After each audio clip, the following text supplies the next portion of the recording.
and sincerely hopes that India and Pakistan will remain calm and restrained, properly handle differences through dialogue and consultation, and avoid escalation of the situation. China supports and expects India and Pakistan to achieve a comprehensive and lasting ceasefire through consultations. He, of course, had a different kind of conversation as reported by the Chinese press as well as the Pakistani press with Shehbaz Sharif. Now, I can assume that the Pakistani press were probably gloating about it a little bit, that he said such nice things. I don't know. Megha, my colleague, is joining us. Megha, what is happening in terms of this conversation? Do we know when it's happened? As per the release that has been shared by the Chinese government, this release has been shared at 12:35 a.m. their time, that is China time, so which is going to be about 5 to 6 hours ahead of us. So this has happened, maybe at around 8:30 p.m. Indian Standard Time is what we are getting to know. This is also interesting because this is the first time that the Chinese government representative has spoken to an Indian government representative over the Pahalgam terror attack and the aftermath that has taken place.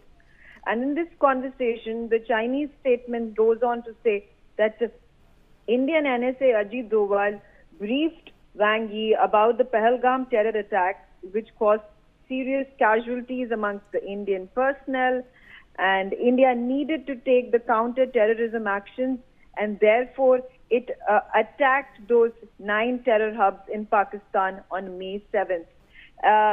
Wang Yi has spoken after that with and responded to it to the National Security Advisor Ajit Doval, condemning the Pahalgam terror attack. Remember, there was another statement that had been released when the Pahalgam terror attack happened. The Chinese government had also condemned this act, but they had not, none of the representatives had, the Foreign Minister of China had not called up the Foreign Minister of India, Jaishankar. There was no phone call that has happened from Xi Jinping's side to Prime Minister Narendra Modi's side.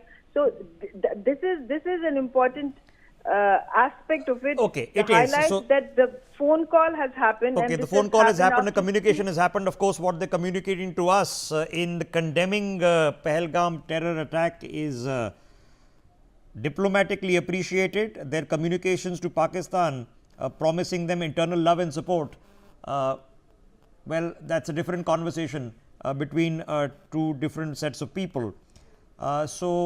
Well, here we have now, this is the press release has come out a couple of hours ago. So you assume the conversation happened sometime this evening. I don't know if it happened before the ceasefire violations or after the ceasefire violations.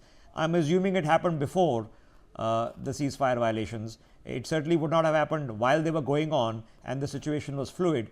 Okay, let me get General Asthana back in. General Asthana, so then what? So then, you know, is the assumption then that the frustration is here to stay, and when is enough?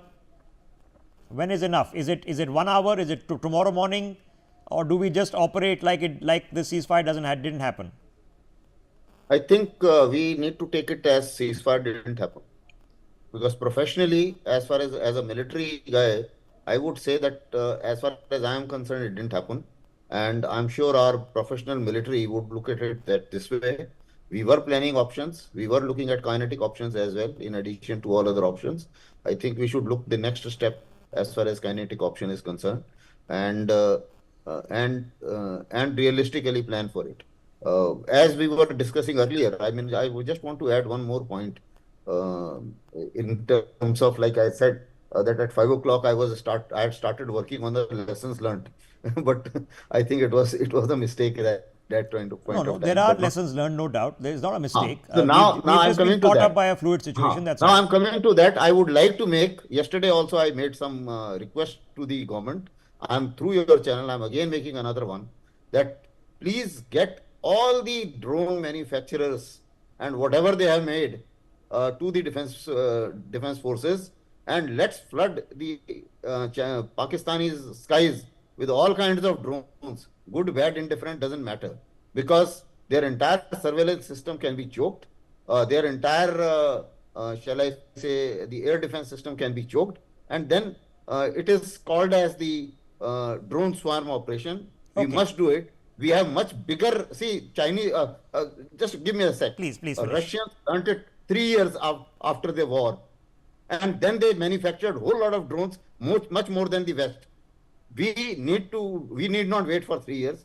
Let's start. We have the capacity, we have the manufacturing capability, and let's start it off immediately, and let's flood that. Okay, before I take responses, let me report if you are in Jaisalmer,